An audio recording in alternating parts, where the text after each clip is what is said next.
Prepare yourselves for a battle of epic proportions between two titans. Feast upon their voices and revel in their words. This is Dueling Ogres.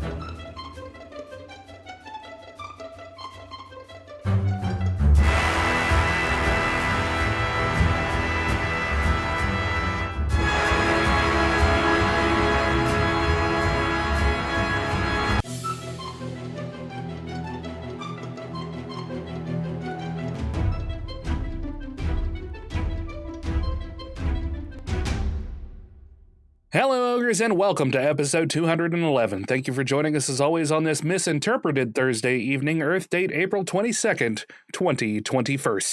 I'm your host, Remington Hitchcock, and with me as always, my co-host, Brandon Full. Say hello, Brandon. Hello, Remington. It is great to be here today. How great? Finer than a frog hair split four ways. Greater than the Great Wall of China? Greater than beans and biscuits. There's no such thing, sir. Do you prefer beans and biscuits or beans and sausage gravy? Wait, wouldn't that be more like two sauces combined? Oh, wait, I meant biscuits. I meant biscuits and sausage gravy. I mean, not that beans is primarily a sauce. It's just, it's got a sauce-like stuff with it. Yeah. Yeah. Honestly, probably beans and biscuits is kind of an offshoot of beans and cornbread in my head. Mm-hmm. But it's just beans and cornbread as a dish is better in some regards than biscuits and gravy. But in other regards, it's not. It just depends. For me, if I want something a little sweeter, it would be beans and cornbread. And if I wanted something a little more savory, it would be biscuits and gravy. Sausage gravy, of course. Oh, yeah, there's no other kind of gravy to have with biscuits. Yeah, I'm picturing biscuits with like that real thin chicken gravy, and that sounds disgusting. Yeah, no, that's dumplings. That's when you drop some uncooked biscuits in the thing and cook it with the stuff, or bake it in a baking dish. That's how you get your chicken and dumplings. It's essentially a gravy, but it's that chicken gravy you're talking about, and you get a different consistency on the outside. Yeah. Yeah. You're a regular gravy connoisseur. What can I say, man? I know my fatty sauces. So what you been up to, man? Not a whole lot. I'm tired today. I'm like super tired. I think we're both tired. So I'm going to try to be as exciting as possible, but I can't promise that I won't be a little laggy in my mental capacities. All of that was laggy as shit. Okay. I'm plugged in and everything. No, I meant your delivery of it. Oh. You're right, Brandon. You are working at 50%. Yeah. I thought you meant my internet connection. I was like, wait a minute, I'm hardwired in. What the fuck? No. I feel you, though. Today has just been, it's cold. Mother Nature took a cold shit on us. Yeah. She was all like, here's like 3 or 4 nice days. Boom, fucking snow the next day. Here's a big snow log right on your chest. Yeah. I mean, it's not like it stuck around for very long, but it's still chilly today. Yeah, it's like 50 degrees. Yeah, it was like 32 this morning when we were out. I'm sleepy because Ginger and I had some appointments and stuff to take care of this morning. So it was up bright and early at fucking 7 o'clock on my day off because that's how I wanted to spend it. That's fun. At least you get to record the podcast, which is the best way to spend your time. Mind you, for those listening at home, it's 5 p.m. Yeah. So there's been a lot of wasted day between that. I mean, I watched a fair amount of YouTube, I'm not going to lie. And then I looked up some stories, and then I had to pare down those stories because I had like 20 of them. I was like, oh, that's kind of interesting. I'll pull that up because that's how I don't know how you do it, but I'll pull up stories that sound interesting from their headline, and I'll just pull up a ton of them, and then I'll scan them real quick just to see if there's anything that like I feel like reading or if it's super interesting to me. Or yeah, if it's that's like, about how I do it. Okay. And then I pare all of those down. I'm like, this kind of sucks. This isn't really going to bring up anything. Oh, this article is fucking 200 paragraphs long. It's more like a dissertation, and I'm not going to read that on the podcast. I mean, because I'm notorious for bringing some of those anyway. Yeah, so you try to be aware of it. Yeah, absolutely. I know sometimes I bring on some long ones, and I understand that that's not necessarily fun to listen to. I mean, I've listened back to them before. Sometimes in the moment I get a little glossy-eyed, but I've gone back and listened to episodes where you've done that, and it's not bad. Yeah. I think Well, just that's in the good. moment, because I'm waiting for my next story too, and trying to think of like funny things to say, it's Right. a little more difficult. Yeah. But besides that, I've been playing Pokemon again on my Switch. Uh-huh. My younger brother wanted to borrow my Switch because he got Monster Hunter for it. So Right. he has a Switch Lite. So he let me borrow his Switch Lite, and I'm letting him use my regular big Switch. And I gotta say, What's the difference between the two? the regular Switch you can hook up to the TV and it's bigger. The Switch Lite is solely a handheld console.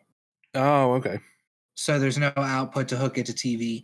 And I have to say that the Switch Lite, I'm really enjoying it. I didn't think I would because it's smaller than the regular Switch, but the Switch Lite is a really solid system. That's cool. Yeah, and they're cheap too. They're like $199, I think. Oh yeah, that's not too bad at all, really. Yeah, for a handheld system, especially when the 3DS came out, they were like $300. Yeah. So definitely worth it. That's my Switch promise. It's your Switch recommendation of the week. My Switch recommendation. Your Switch recommendation. I'm trying. I should have brewed some coffee. I'm shaking my head right now, man. I'm here. I'm ready. Let's do this. Yeah. I'm slapping my face. Do it. That was some good slapping, Brandon. It was. I kind of wish you were here so I could slap you in the face. Why would you want to slap your best friend in the face? To help him wake up. Would you get hard from it? Well, yeah, we're friends. I think it would be rude if I didn't.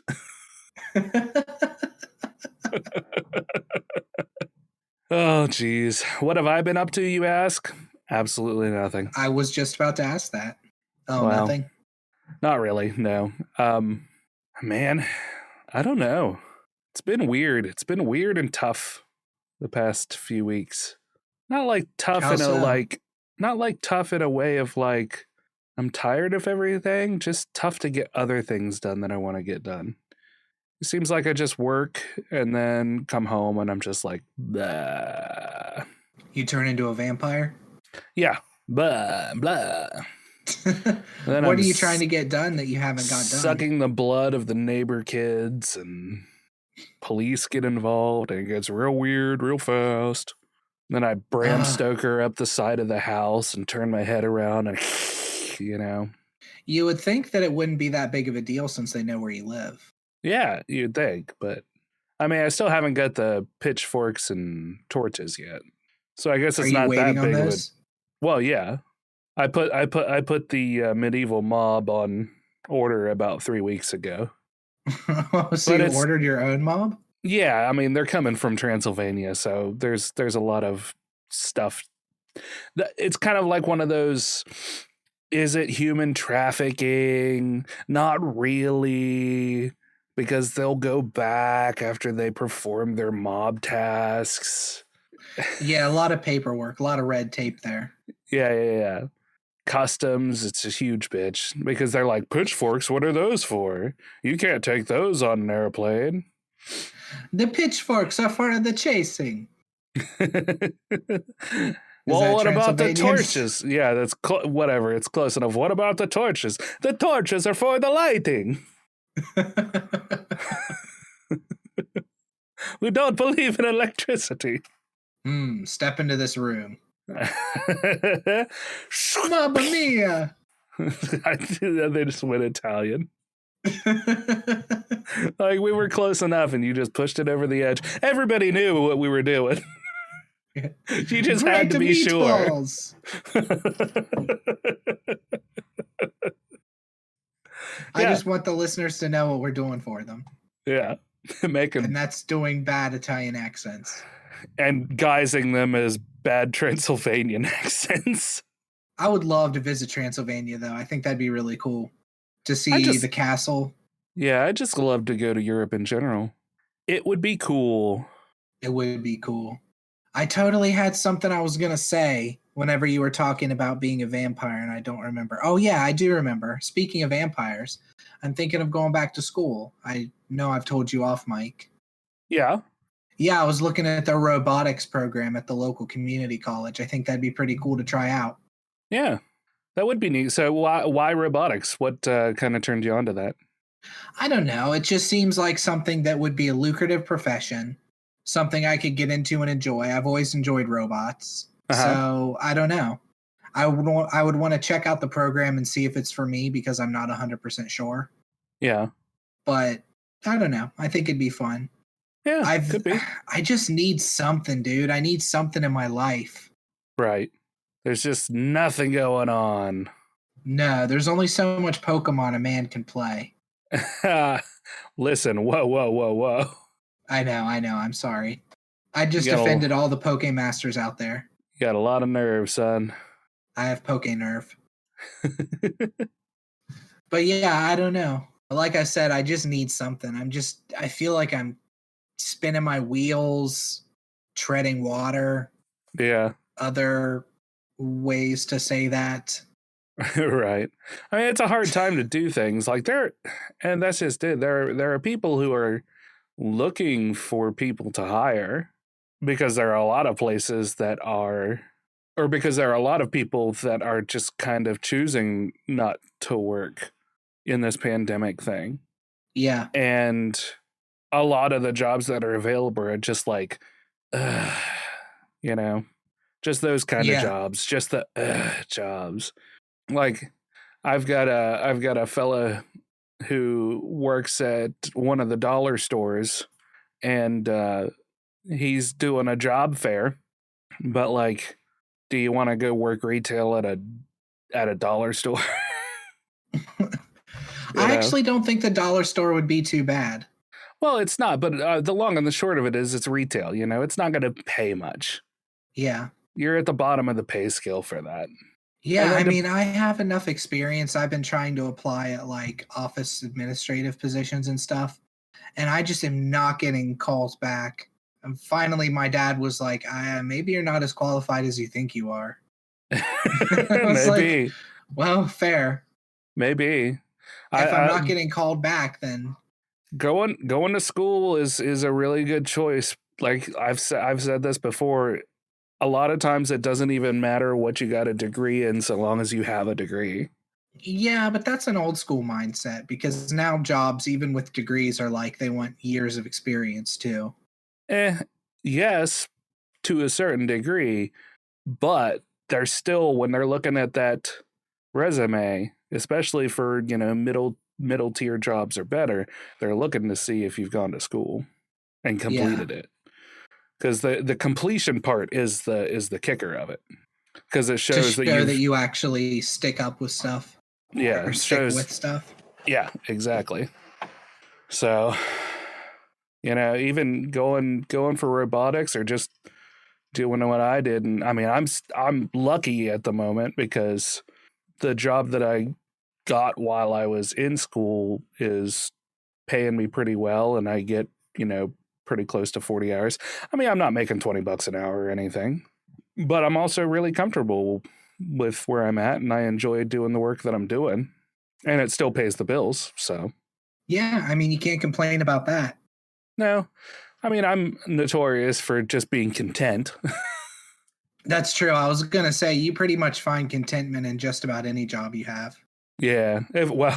Yeah. Barring one. Yeah. You know what I'm talking about. Oh, yeah, I know. Your stripper job? Yeah. The stripper job at NASA. But yeah, barring that one, you're right. Stripping for the astronauts. Yeah, as long as I'm enjoying myself, I'm okay. I don't have to make hundreds of thousands of dollars a year, as much as it'd be nice, because I'd love to be able to do something like go to Europe or take a trip like that. Yeah. But I mean, I'm doing okay. And that's all you can ask for.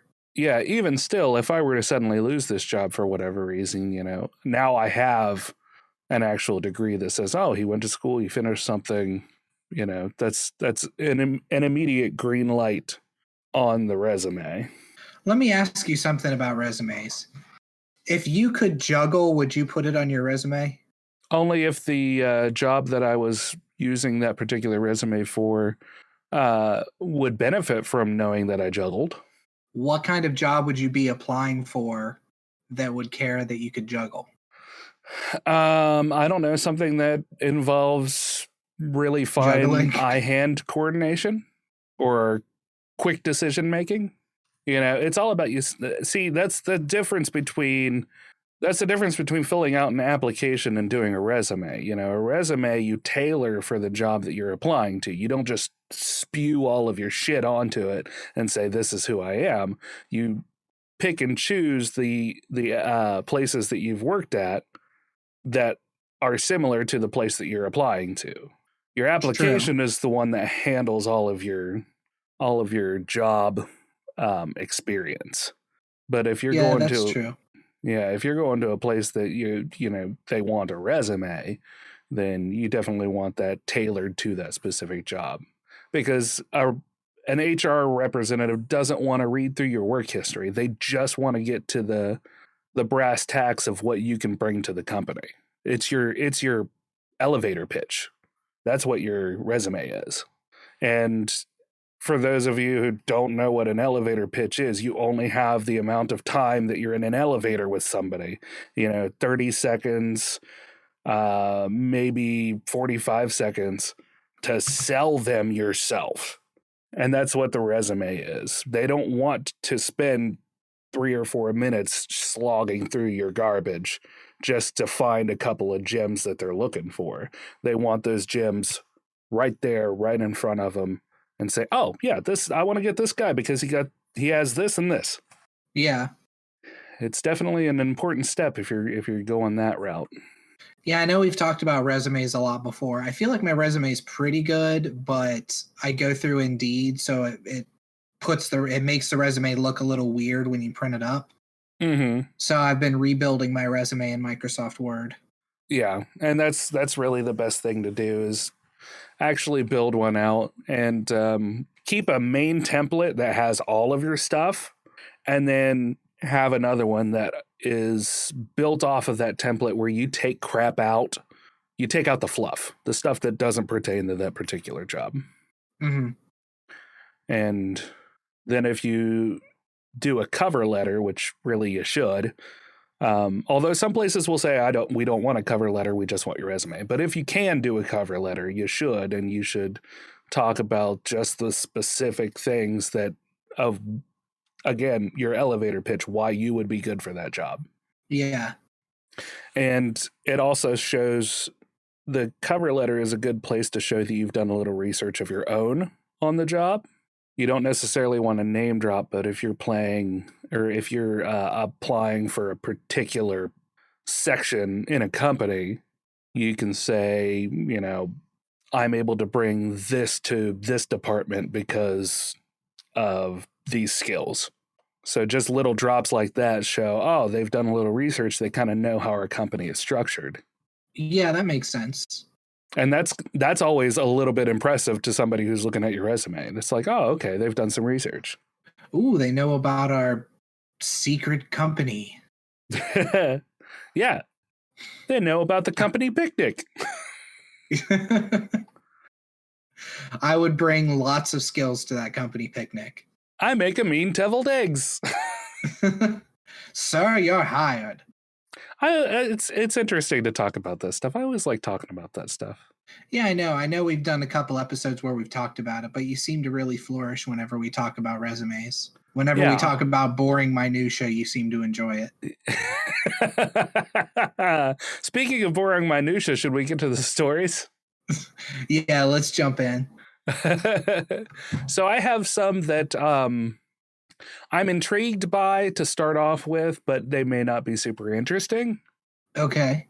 They're environmental stories, so Oh boy. yeah, prepare yourself.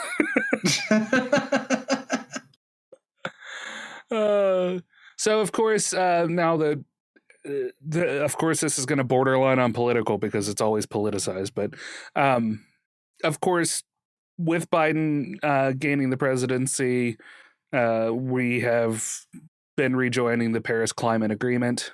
Biden has pledged to cut the greenhouse emissions by 50%, down to 52% as a total country by 2030, based off of our 2005 levels, as part of the efforts to reach net zero by 2050.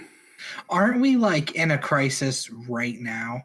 Oh, yeah. I mean, as far as it goes, if I remember correctly from what scientists have said, that the climate crisis has already passed its tipping point.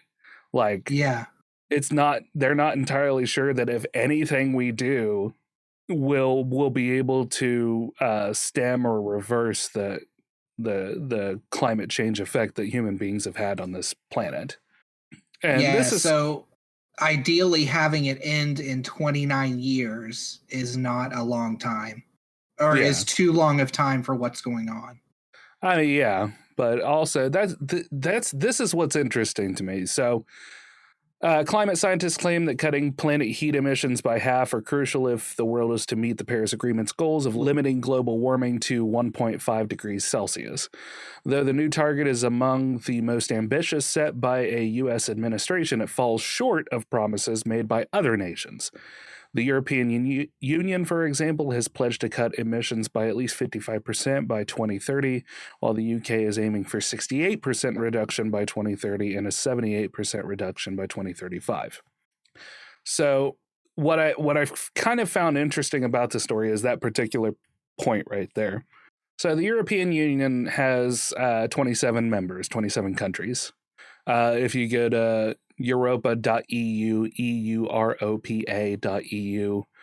you can actually click on the About section and see how many countries there are. It goes from Austria all the way to Sweden.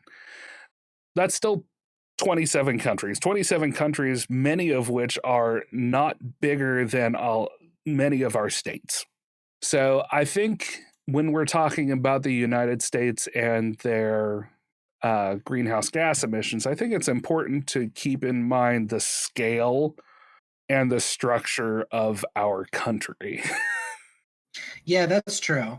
We are pretty big compared to a lot of countries in the EU. Yeah, I mean, I think as far as it goes, landmass wise, we're bigger than the EU combined. Oh, wow.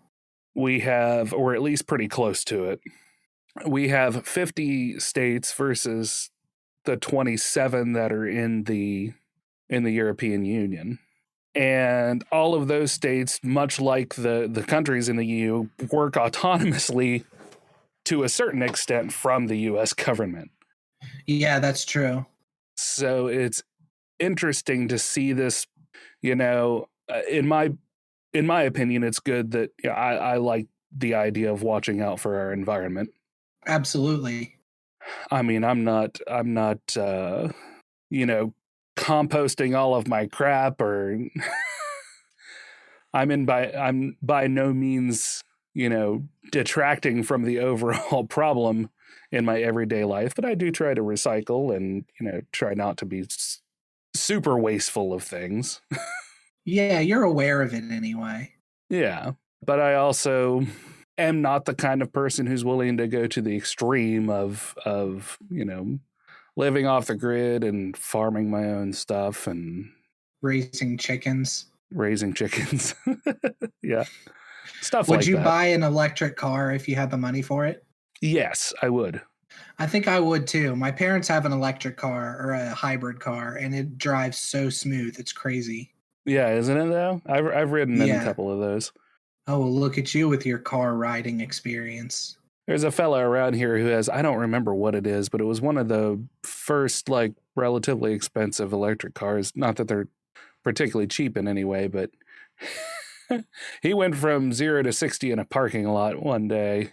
And I mean, you could feel that shit. Yeah. Like, he was like, sit up on your haunches. I was like, okay, so yeah, sit up to where the back is off the seat. And he gunned it. And I mean, there was just no way that you were going to keep yourself from flying into the back of the seat. It's like, I mean, it's interesting that an electric car has that much get up and go, you know? Yeah, you wouldn't expect that. Mm-hmm. I hear electric car and I think like frou-frou. Right, Here exactly. we go. Let's go on the sidewalk. But that being said, I have no problems like owning a smart car. I've always wanted one of those. And that's one of the cheaper electric options out there. Whenever my dad got his hybrid car, he was showing me all the features inside of it. And I was sitting in the driver's seat and he was in the passenger seat, and we were like, he was showing me the backup cam and how it has XM radio and you can Bluetooth your phone to it and blah, blah, blah. And then there was a button and he was like, oh, I'm not sure what this one does. I think it's the sunroof. And he flicked the button and then the car started ringing. And then it was that roadside help. Oh. He had hit the button for roadside help. So he's like, I just got this car and I was messing with the buttons. I'm sorry. I was just poking buttons. I'm sorry. Yeah, it was pretty funny. That is cool. So going back to the article, it goes on to say this was a pretty short one. For now, it's unclear if the announcement will truly spur other world powers to take their own preventative steps. Biden is expected to provide more details. I don't really care too much about that. I just thought it was interesting to look at those numbers and then compare them as I mean, we're a whole different entity, you know, a different kind of beast when it comes to that. And I just thought it was an interesting thing to at least take a look at while I go into my other stories. Right. And the problem with the country that we have now is you have so many people who don't support Biden, who will not want to do this just because it was Biden that said we were going to. You know what I mean? Yeah. Yeah. And that's one of the things that I hate about the politicizing of any of it, is because you run into that not doing the thing that would help us all as a collective, as a species, solely based on bullshit. Yeah, like climate change shouldn't be politicized. It should be something that everybody just agrees on at this point. Exactly. Except for the fringe people. So the flat earthers, the anti-vaxxers, stuff like that. Right, exactly. So this takes me into the realm of companies taking initiatives of their own. This one comes from the Biden one was covered over on Engadget. This one is brought to us by TechCrunch. Colgate, Palmolive, Coca-Cola, and Unilever join Anheuser-Busch InBev's Sustainable Supply Chain Accelerator. So this is eco-economics talk, right? So this is why I was starting with this, because I know it's going to be a little boring. Okay. So I figured, but I wanted to talk about them because I think it's an important thing to talk about. Fair enough. A clutch of the world's largest consumer products and food companies are joining Budweiser's parent company, Anheuser-Busch InBev, in backing from now on. I'm going to leave off the InBev part. I'm just going to say Anheuser-Busch or AB. In backing an investment program to support early stage companies focused on making supply chains more sustainable. So do you know what a supply chain is? No. Okay, so supply chain would be the steps from raw material to end product and then to consumer. Okay. So that those instances where you have to move either raw product around or even the end consumer product to the stores, that would be supply chain. Most of the actual supply chain stuff happens in that first part, and then the to the consumer is just the final bit of it. Okay, so, that makes sense. So the Earth Day timed announcement comes as companies and consumers confront the failure of recycling programs, which is something that we talked about a few episodes ago. Where do you remember when basically we were shipping a lot of our recyclables as a country over to China. Yeah, and then China stopped taking them, so we were just burning them. Yeah, so we were just burning shit and making people sick in entire towns. Yeah. Which is still going on as far as I know. I don't know if I haven't seen any coverage of it lately, but I'm sure it's still happening. Oh, I'm sure, yeah. Consumers confront the failure of recycling programs to adequately address the problems associated with plastic waste and broader issues around the contributions of consumer behavior and industrial production and distribution to the current climate emergency. So the AB program called the 100 Plus Accelerator launched in 2018 with a goal to solve supply chain challenges in water stewardship, the circular economy, sustainable agriculture, and climate action. These are problems with which the alcohol manufacturer's new partners, Colgate-Palmolive, Coca-Cola, and Unilever, are also intimately familiar. So what does this boil down to?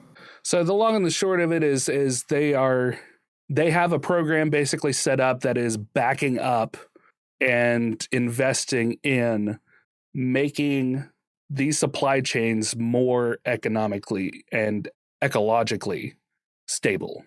Okay. Have they said how they're going to do that in the article? Or just that that's what they're wanting to do? Since the launch of the Accelerator and Investment Program, AB has backed 36 companies in 16 countries. Those startups have gone on to raise more than $200 million in follow-on financing. The program creates funding for pilot programs and offers opportunity for early-stage companies to consult with executive management at the world's top consumer brands. So it's kind of they're basically providing seed money and as well as access to these larger consumer brands to smaller companies that are working on solving these issues. Okay, so they're kind of piecemealing out their research? Yeah, basically. Since the program's launch, they've worked with startups to pilot returnable packaging programs. We've been seeing commercials on that with Starbucks as an example, where they're looking to use reusable cups that you bring back and they wash and sell again. That's just one example off the top of my head. Implement new cleaning technologies to reduce water and energy use in Colombian brewing operations. So this is the Anheuser-Busch kind of section of it. Providing insurance to small farms in Africa and South America, where they're getting some of their ingredients. Collect more waste in Brazil, recycle electric vehicle batteries in China, and upcycle grain waste from the brewing process to create new nutrient-rich food sources. Good case in point in that last one, there are a lot of smaller brewing companies, because that's a thing that popped up over the past 10 years or so is independent brewers. And once they make their beer and stuff, they'll sell off their hops waste and their grain waste to farms to feed off to their livestock. Yeah, because it's pretty nutrient rich, isn't it? It is, yeah. So, or to recycle in the soil, I would imagine. I also saw that Taco Bell has recently announced that they're going to reuse their sauce packets. Oh, really? I didn't see that. Yeah, there's a program. They haven't announced how they're going to do it yet, but there's a program where you can send back in your sauce packets. They'll probably have like a box or something at the actual store itself, I assume, but they're going to repurpose the sauce packets for something else after they are used. Oh, so the actual used packets, not the ones that you just didn't use and threw in your purse. Right, the actual used packets. Well, those are interesting because if I'm not mistaken, they're like an aluminum plastic lined packet. So not super great for the environment already. Yeah, for sure. And it'll be interesting to see what kind of reuse cases they'll be able to apply to them. And Taco Bell, the marketing for Taco Bell has been super weird. So who knows what actually they'll come up with for it, travel mugs, stuff like that. Yeah, for sure. And I just saw that they were going to be doing a meat substitute taco here in the next little while. Yeah.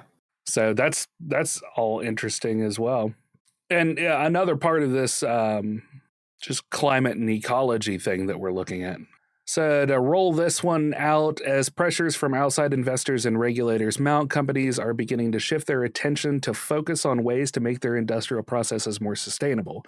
These kinds of collaborative initiatives among major corporations, which are long overdue, have the potential to make a significant contribution to reducing the environmental footprint of business, but it depends on the depth and commitment and the speed at which these businesses are willing to deploy solutions beyond a few small pilot programs. So, case in point, which brings me to my third one, and then I'll finish that off and we can move on to something else and we'll get out of the boring territory of climate change. The boring but important part. Blast. So, Exxon Mobile, our favorite oil company, while in the midst of asking for handouts, starts to work on carbon capture and sequestration for their carbon output. So this also from TechCrunch, this one it touches on Exxon Mobil, and then it moves on to a company that is doing a much better job, or a couple of companies that are doing a much better job at carbon management and sequestration. And then it comes back to Exxon Mobil and why the idea of them doing something like that is kind of like, are you doing it to be helpful? Or are you doing it just because it makes you look good? Yeah, I have a feeling it's the latter. So earlier this week, ExxonMobil, a company amongst the largest producers of greenhouse gas emissions and a longtime leader in the corporate fight against climate change regulations, called for a massive $100 billion project, backed in part by the government, to sequester hundreds of millions of metric tons of carbon dioxide in geologic formations off the Gulf of Mexico. The gall of Exxon's flag-planting request is matched only by the grit from startup companies that are already working on carbon capture and storage or carbon utilization products and have announced significant milestones along their own path to commercialization, even as Exxon was asking for handouts. These are companies like Charm Industrial, which just completed the first pilot test of its technology through a contract with Stripe. That pilot project saw the company remove 416 tons of carbon dioxide equivalent from the atmosphere. That's a small fraction of the 100 million tons Exxon thinks could be captured in its hypothetical sequestration project. But the difference between Exxon's proposal and Charm's is that Charm actually did it. So the article from here kind of goes on to talk about Charm Industrial and one other company, I think, Carbon Cure, it looks like. The company's technology verified by outside observers like, this will sound funny, Shopify, Microsoft, Carbon Plan. Of course, we know that Microsoft has their hands in the climate change thing. That's something that Bill Gates has been championing for the past, 10 or 15 years pretty heavily. Yes. Carbon Plan, Carbon Direct, and others. So these companies have verified the technology which converts biomass into an oil-like substance and then injects that goop underground, permanently sequestering the carbon dioxide. So it's basically removing it from the air and then pumping it into the ground so it's down in the ground instead. So it's one of those things where it's like, I don't know if that's a good thing or not. I mean, it's pulling it out of the air, which will reduce the greenhouse effect. Yeah, but then what's going to happen to it in the ground? Exactly, right? So it goes on to say, eventually Charm would use its bio-based oil equivalent, which is what this substance is, to produce green hydrogen and replace pumped or fracked hydrocarbons in industries that may still require combustible fuel for their operations. So the long-term goal is to turn this sludge into a power source instead of using oil or natural gas that still use, for these industries that are using combustible fuels like that to fire everything. Right. While Charm is converting biomass into an oil equivalent and pumping it back underground, which is where oil comes from anyway. With all of these oil fixtures, that's what they're doing. They're pumping it all out of the ground. Mm-hmm. So, I mean, if they're pumping this stuff back into crevices that were emptied oil reservoirs, that ultimately is, I guess, just the same thing as it having been there from the beginning. Yeah, true. I suppose so. It just seems, I know fuck all about this, so I'm a very ignorant bystander on this, but it just doesn't seem like the best idea to start pumping shit back into the earth that you can then dig out again later. Yeah, for sure. But at the same time, I guess where else are we going to keep that much of it, Yeah, true. While Charm is converting biomass into an oil equivalent and pumping it back underground, other companies like Carbon Cure, Blue Planet, Solidia, Forterra, Carbicrete, and Brimstone Energy are capturing carbon dioxide and fixing it into building materials. They're turning carbon dioxide into building materials? They're working it into it. So it's capturing the carbon dioxide in that way and just utilizing it in the building materials as well as just a way to encapsulate it, I guess. Huh. The easy way to think about Carbon Cure is we have a mission to reduce 500 million tons per year by 2030. On the innovation side of things, we really pioneered this idea of science using CO2 in a value-added, hyper-low-cost way in the value chain, says Carbon Cure founder and chief executive Rob Niven. We look at CO2 as a value-added input into making concrete production. It has to raise profits. So, this company is working it into concrete and whatever. I mean, carbon is I don't know about carbon dioxide and then just using carbon. I don't know if they're just squishing all of it down. Like if you squish a bunch of, I'm not a chemist, so I don't know. If you squish a bunch of CO2 down, do you just get carbon? I have no idea. Okay, apparently yes. CO2 converted to solid carbon using a liquid metal catalyst, greenhouse gas carbon dioxide can be removed from the atmosphere and turned into something called carbon black, which is a high quality solid carbon. Yeah, which ultimately, I mean, it makes sense. It's just carbon molecules, but... Yeah, sorry I don't have a whole lot to say about this. I have no idea. I have no frame of reference. Yeah. All right, so the article goes on to say applications for carbon utilization are important to reduce the emissions footprints of an industry, but for nations to achieve their climate goals, the world needs to move dramatically to reduce its reliance on emissions-spewing energy sources and simultaneously permanently draw down massive amounts of greenhouse gases that are already in the atmosphere. It's why the Exxon Mobile call for a massive project to explore the permanent sequestration of carbon dioxide isn't wrong necessarily, just questionable coming from the source. Yeah, seriously. I don't know if I'd trust them to do anything. Right. I mean, it would be great if they did and could pull it off. It would restore a lot of faith in them. I'm always looking for the reason for why they've decided to do this. And it has to just be to try to garner goodwill. Yeah. And goodwill ultimately means more profit, but... And money from the government. Yep. The U.S. Department of Energy does think that the Gulf Coast has geological formations that can store 500 billion metric tons of carbon dioxide, but in Exxon Mobil's calculation, that's a reason to continue with business as usual instead of actually changing their business practices. Naturally, yeah. Yeah. It goes on to talk about some more boring stuff. These oil industry executives are playing into a false narrative that the switch to renewable energy and greener economy will cost the U.S. jobs. It's a fact that oil industry jobs will be erased, but those jobs will be replaced by other opportunities, according to research published in Scientific American. Exxon Mobil and other oil majors definitely have a role to play in the new energy economy that's being built worldwide, but the leading American oil companies are not going to be able to rest on their laurels or continue operating with business as usual mindset. These companies run the risk of going the way of big coal, which is something that, as West Virginians has hit us very hard. slowly sliding into obsolescence and potentially taking thousands of jobs and local economies down with them.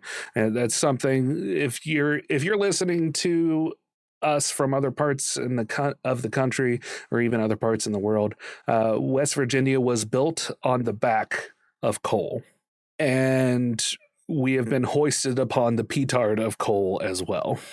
So we're dying on the back of it. Yeah, and people just are as fighting much. the entire way down. Yeah, they are. And saying, bring back our coal jobs, whenever the coal jobs sucked. Yeah, and it's not even that. It's just that the harvesting of coal became a different entity. You know, they're no longer really mining it and forcing miners into deep, dark mines. Now it's just they have giant machinery that just strips down our ancient mountains, ruining the landscape, causing untold ecological damage, and just leaving these places barren, and us with a drug problem. Yeah. So it was a really interesting. I did a report on it. I think I've talked about that before, and it was just, I don't know if I've ever had any family in the coal industry, and if I did, I never really knew that they were. So as almost an outsider perspective, I did a report on this, and I was just blown away by what I found out, and blown away that people still say, yeah, we want our coal jobs back. It's not that we don't produce coal anymore either. It's just that those jobs don't exist because technology made them obsolete. Yeah, I have a lot of family that was coal miners. Yeah. And my grandpa especially was a coal miner for a long time, many, many years. And he's told me stories about it, and it sounds horrifying. Oh, yeah, for sure. Like, it's so dangerous. He saw cave-ins, he saw people die. I mean, it's nuts. Mm-hmm. Absolutely. Finish this off. To avoid that, carbon sequestration is a part of the solution, but it's one of many arrows in the quiver that oil companies need to deploy if they're going to continue operating and adding value to shareholders. In other words, it's not the last 130 years of emissions that Exxon Mobile should be focused on. It's the next 130 years that aim to be increasingly zero emission. Yeah, very true. Yep. All right, so that's the end of my climate talk. Thank you for coming to my TED Talk. Why don't you bring me something else, Brandon? So I have some stories on climate. Go on. Nah, I'm kidding. Lou Ottens, the Dutch inventor of the cassette tape, dies at age 94.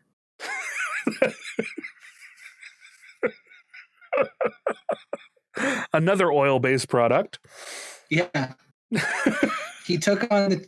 What? It was just the follow-up for that story. I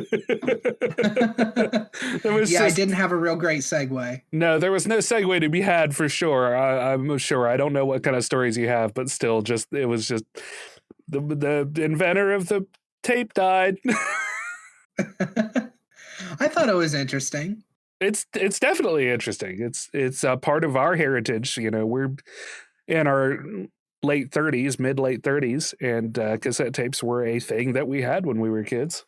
Okay, so without looking it up, what's your guess? When did the cassette tape, as we know it, like the compact cassette tape, when did it premiere? Are we talking before 8-track? Or, I mean, after 8-track? Like, you're talking about the small form factor cassette tape? Correct. 78? 78? Uh-huh. 1963. Oh, okay. Earlier than I thought. I know 8-track was around for a long time. Was 8-track, did they have like a spinning thing inside of them like a cassette tape does? Did they have like a reel system, or how did that work? Do you know? Yes, I believe it had a reel system. Hold on. It worked in a similar fashion, only it had one reel in it. Okay. So it had one big reel in it. So the tape would travel in one direction and then wrap back around it as it played. And then I imagine you had to rewind it from that point and do it over again. Whereas the cassette tape that you and I grew up with had two equal size reels, but they were placed on either end of the tape. And the tape itself was magnetic, and there would be a magnet that would convert the information on the tape into sound, basically. Okay, that makes sense. It's like I had no idea how that worked. Yeah, it's like that's oversimplified. But that's why, like, if I remember right, if you put a magnet up to a tape, you could potentially ruin it. Yeah, I did know you could ruin tapes with magnets. Yeah. Because I was a very destructive child. He also had a hand in creating the compact disc, the CD. Oh, that's cool. So let's give a toast to Lou Ottens, creator of the compact disc and the cassette tape. Thanks, Lou. Thanks for holding jukeboxes over my head and making mixtapes for girlfriends. Did you ever make mixtapes on cassette players? Or did you make mixtapes with CDs only? I did make mixtapes. I would record songs off of the Dr. Demento show, so I never made mixtapes necessarily for my girlfriend. But I was going to say, here you go, honey. It's poisoning pigeons in the park. Makes me think of you. Yeah. It's fish heads. Exactly. I could name Dr. Demento songs all day. Yeah, me too, for sure. But yeah, so that's primarily what I would use it for. I'd record Dr. Demento songs and listen back to them. Man, the mixtape was, now they have Spotify playlists. That's how you woo your boo. Right? Yeah. Is with Spotify playlists. But man, not to sound crass, but I definitely got laid more than once from a mixtape. Right. As an added bonus, yeah. I can safely say I never did. I made some good mix CDs though. Yeah. You've had a bigger relationship with music than I have, though, so that's fair. Yeah, especially lately, I've had like a burgeoning interest in listening to music again. Yeah. Like discovering new bands. Yeah, exactly. That's something that, like, I like the things that I like, and I'll listen to it for a long time. Not that I'm averse to listening to new bands and stuff. It's just I don't expose myself to it. Yeah, you have your playlists and you pretty much stick to them. Yep, pretty much. Do you use Pandora? Lately I've been using Spotify more, although my Pandora knows more what I like. I had a brief time where I was boycotting Pandora because they wouldn't put our fucking podcast on there, but now they do, so. So everybody download Pandora. So everybody download Pandora. Do you have Spotify Premium? No, I do not. Okay. I spent more time on Pandora in a point in my life where I had more time to do it, like liking or disliking songs. Whereas now with Spotify, I haven't taken the time to like a song or not. So it'll just play what it'll play in that genre, and that'll be it. It doesn't grow any, I guess. I have my nerd playlist on Spotify. I'll have to send you a link to it so you can listen to that. Brandon, you don't need to send me a Spotify playlist to get laid. Are you sure? All you got to do is ask BB. BB. Well, I don't like that at all. Too bad. Do you want the mustache on or off? Too bad. Speaking of mustaches, Remington, the Soviet made-for-TV film, I can't even pronounce this, Krirapotny, based on the Fellowship of the Ring, appears on YouTube. Spell it out for me. I can't even spell it out because whenever I wrote it, I wrote it all weird. I can't make out what the letters are. Just search Soviet Fellowship of the Ring. Kronitelli. At least that's how I would pronounce it. I don't know if that's right or not, but that's what we'll call it, Kronitelli. Yeah. But it was a made-for-TV movie that was lost to time before the Soviet Union fell. Yeah. And it's recently reemerged where you can watch it on YouTube. Interesting. I haven't watched it yet, but apparently a lot of people are loving it for like being super weird and schlocky. Huh. That's interesting. I don't think you can hear it, but there's some Russian singing in the background. It sounds very 70s-esque. It's definitely interesting. I can't wait to watch it. It's about 50 minutes long. You can find it with subtitles from Hack Your Russian YouTube channel. Is it something you could actually watch? Yeah, I just put the link in Big Heads, but I'll put a link down in the description below as well. Yeah, definitely check it out. It's something that I keep meaning to watch, but I just haven't yet. Yeah, apparently the second part of it is also available. They have that pinned down in the comments. So I guess that's just the first part of it.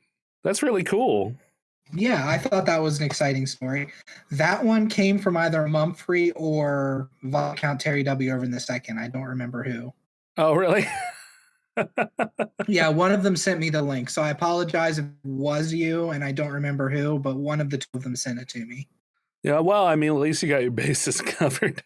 Yeah, exactly. They're like, well, I guess we didn't know that we were just the same person. Way to go, Brandon. I just assume everybody is the same person except for me. That's fair. Everybody is an actor in my world. Yeah, that's a great way to look at it. So you got another story you want to hit me with, or you want me to do another one of mine? I've got tons, but if you want me to do another one, I can knock one out real quick. Yeah, hit up another story. So this one I just found super interesting. I'll have a link for it down in the description below. The only thing I can really say about it is just go watch it, and watch it. Put on your film school student hat and watch it. It's just freaking amazing. This comes from thisiscolossal.com. A remarkable split-screen montage for Nike juxtaposes athletes in synchronized movement. Okay. It's basically a minute 30 commercial for their new You Can't Stop Us campaign. And it is a collection of 72 clips that are put side by side with each other, in which both athletes are like completing the same motion. So like it very first starts off with it looks like an Olympic runner and a swimmer, and they're getting ready to do their dive / run, and they have their hands on their hips, and they're kind of shifting on their feet, and that's perfectly lined up in the video. So it looks like it's a black female athlete and then a white female athlete, and it's completely synced up together. Oh, wow.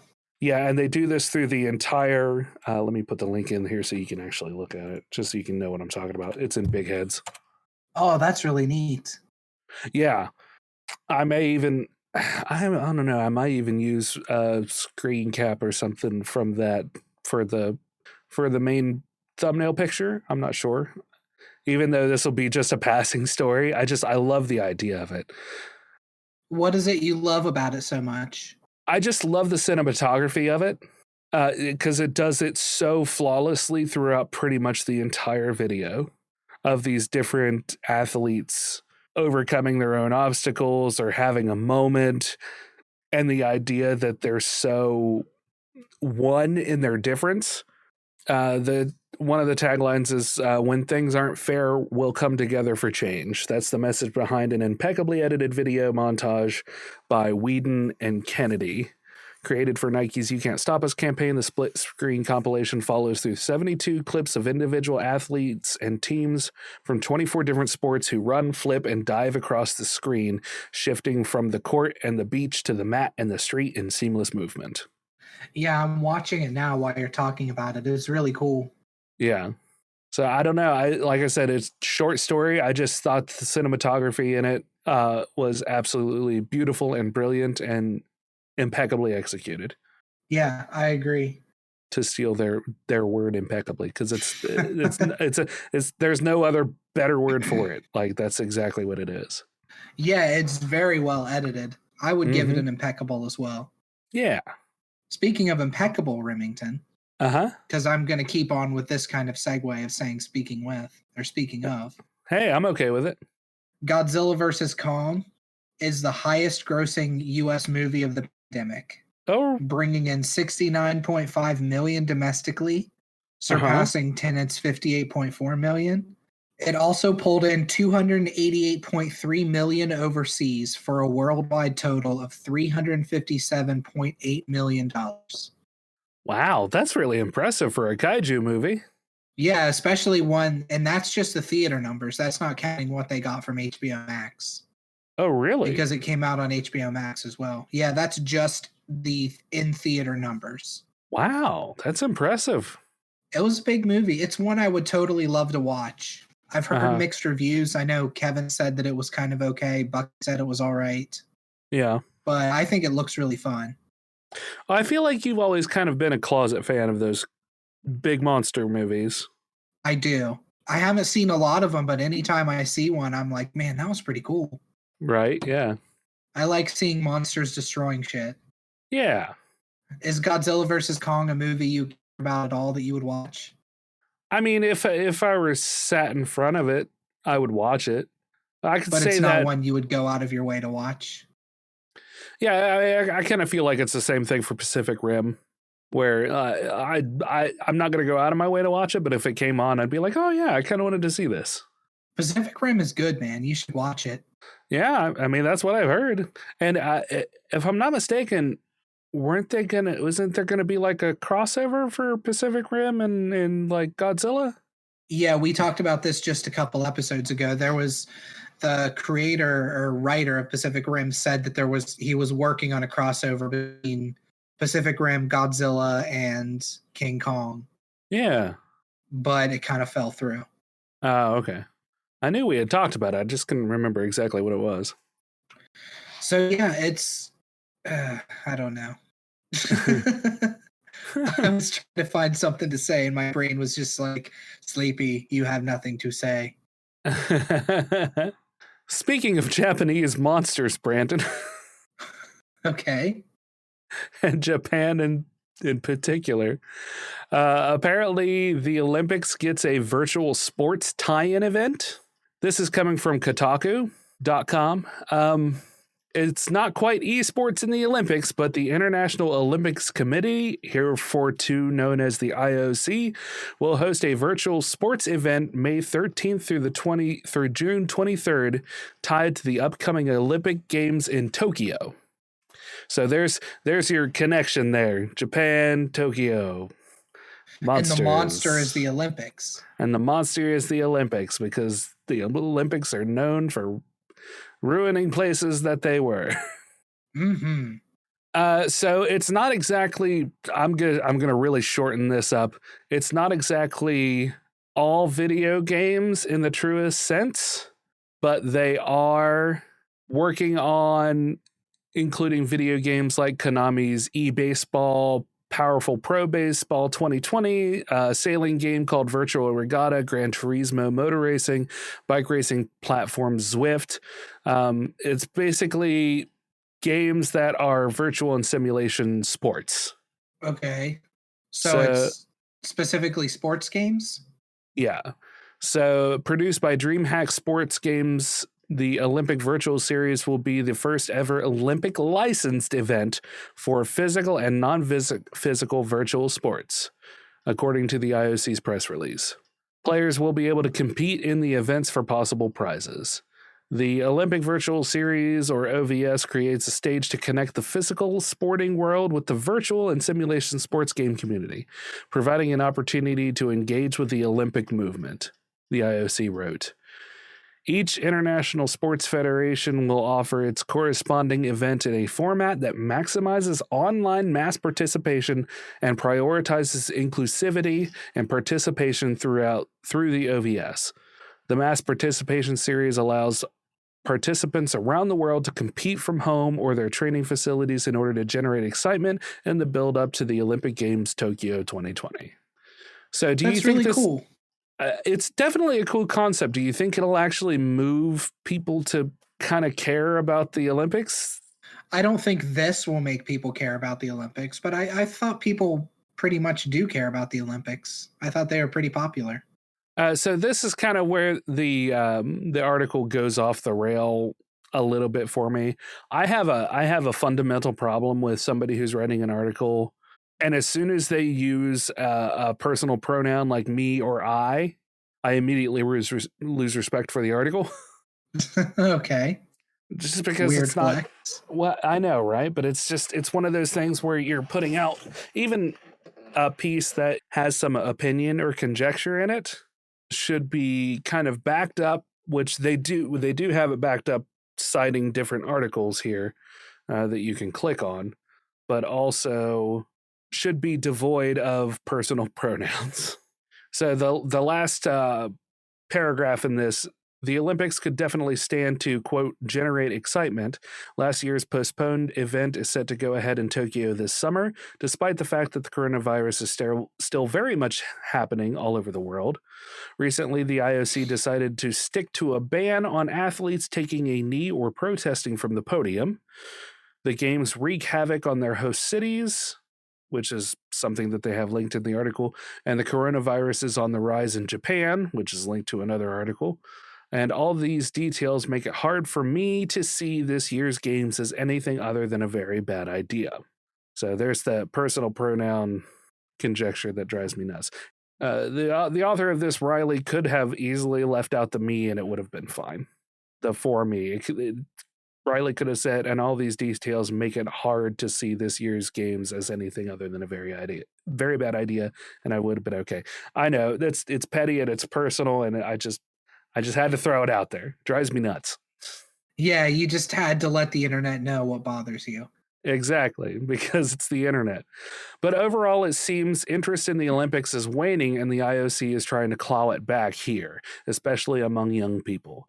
As the press release notes, the OVS will have a special focus on youth, and pulling in video game communities is one of the stated goals of the game's 2020 agenda.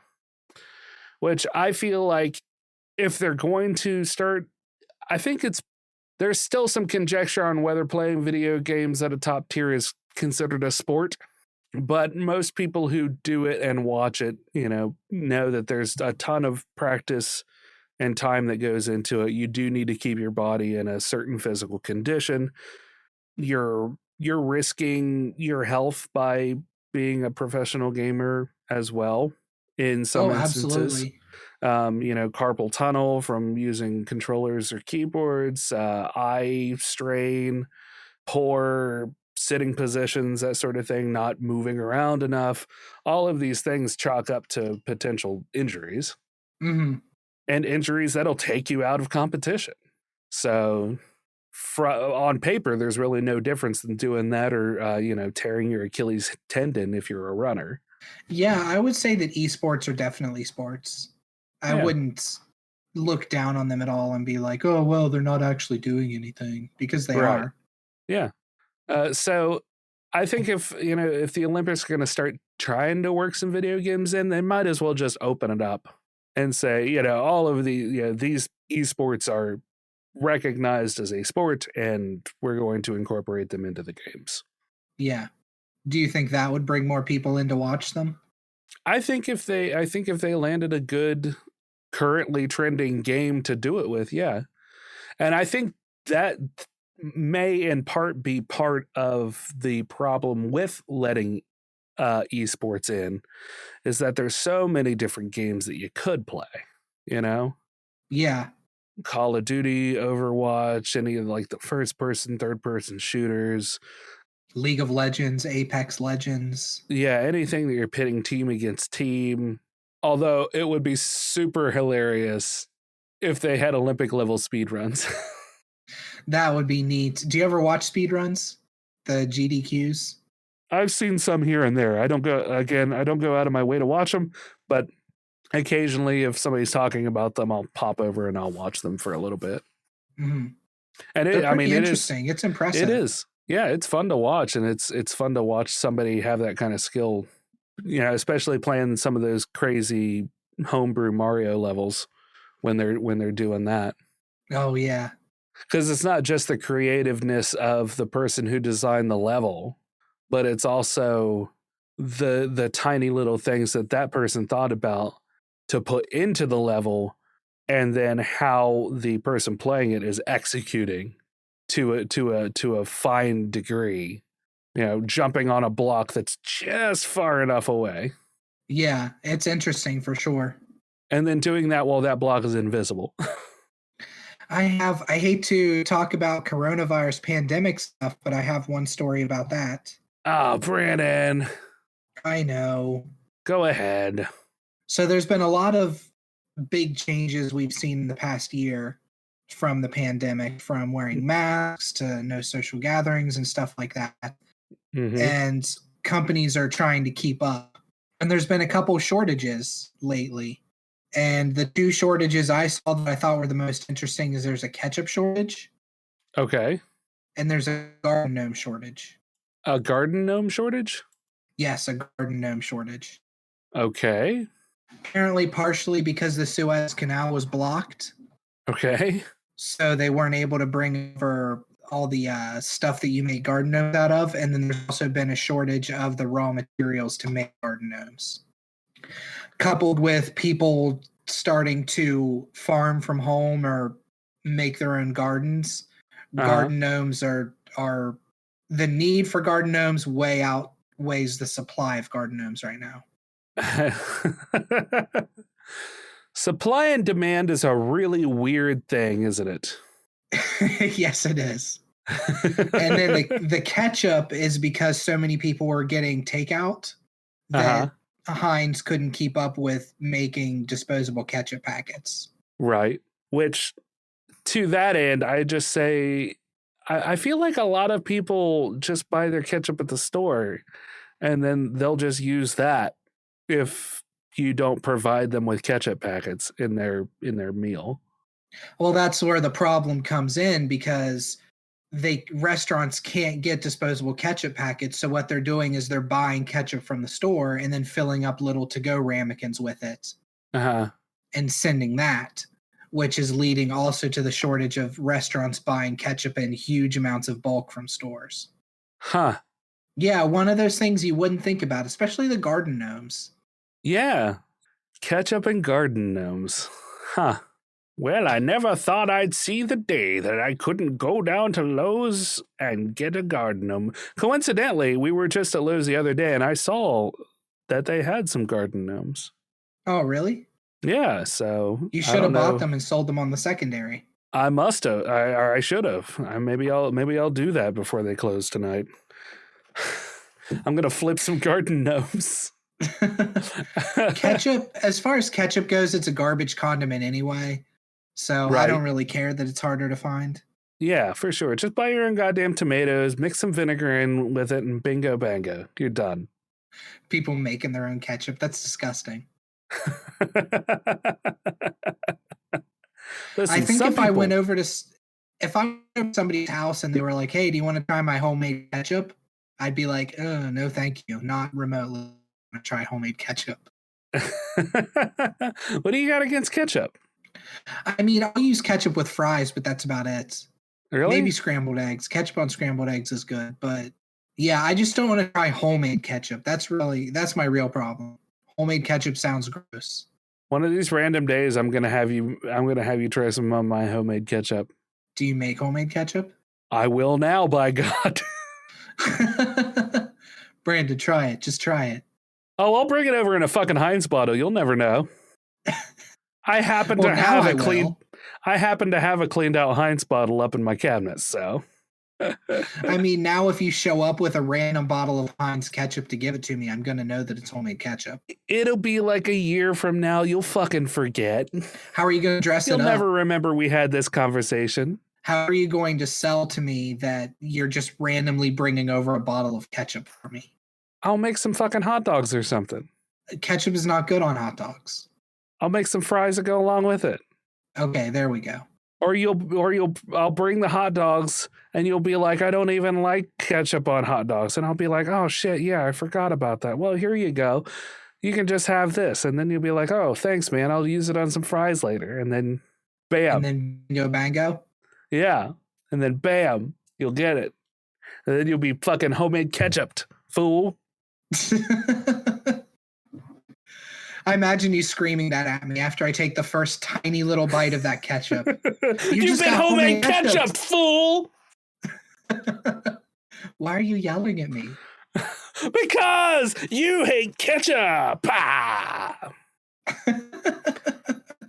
Except on fries and maybe fucking scrambled eggs or fried eggs. Any eggs, really. Yeah.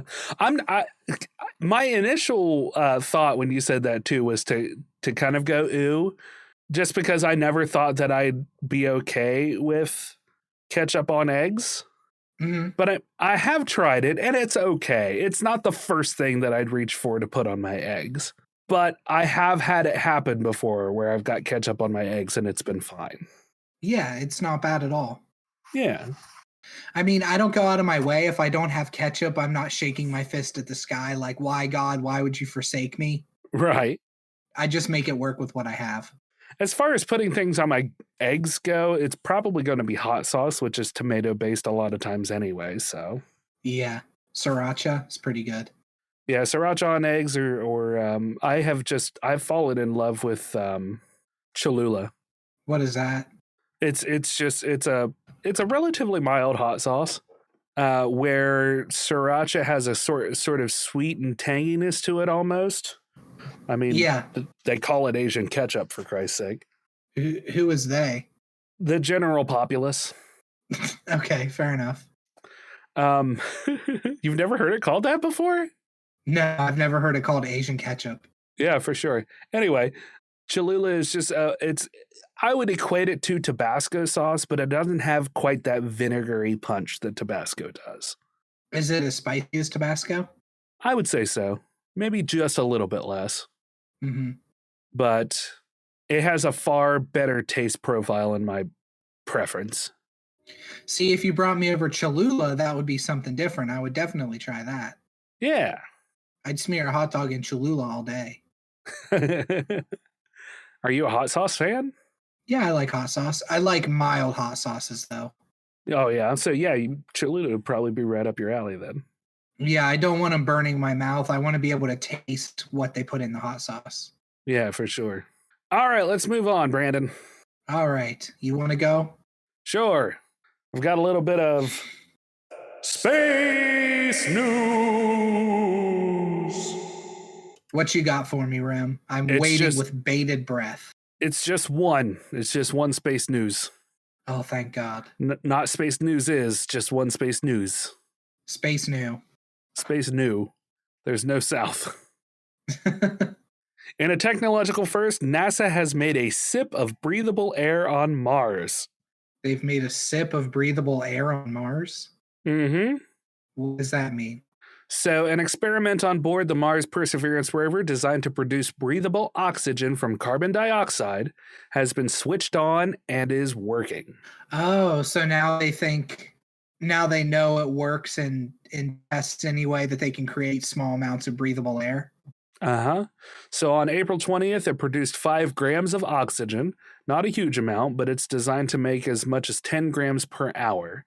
And this is the very first time oxygen has been converted from native air on another planet. The device is called MOXIE. I figured you'd enjoy that. I do. I love it. And I'll tell you, it's a bit of a stretch for an acronym. It stands for the Mars Oxygen In Situ Resource Utilization Experiment. Yeah, kind of a stretch.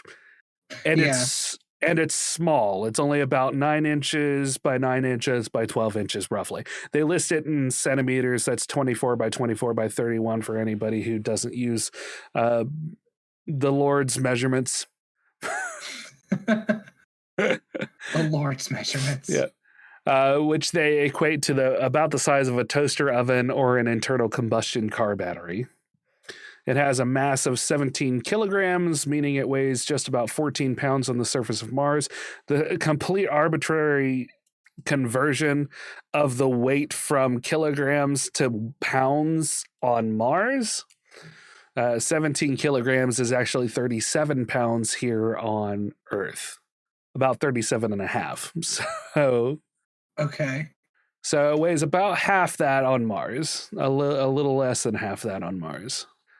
That's a crazy story. That's nuts. Yeah. The atmosphere of Mars is more than 95% carbon dioxide. The rest is argon and other trace gases. And each molecule of carbon dioxide has 2 atoms of oxygen, hence the CO2. Moxie works by drawing in CO2 from the air and using electricity to crack the molecules, creating carbon monoxide and oxygen molecules. For chemistry aficionados, a cathode splits the CO2 and an anode collects the O2. It has an onboard sensor that can check the purity of the O2 created and then vents it back out into the atmosphere. And vents the oxygen back out into the atmosphere? Uh-huh. Huh. It takes a bit of power and heat to do this. Moxie consumes 300 watts and generates temperatures of up to 800 degrees Celsius. What's that in the Lord's measurement?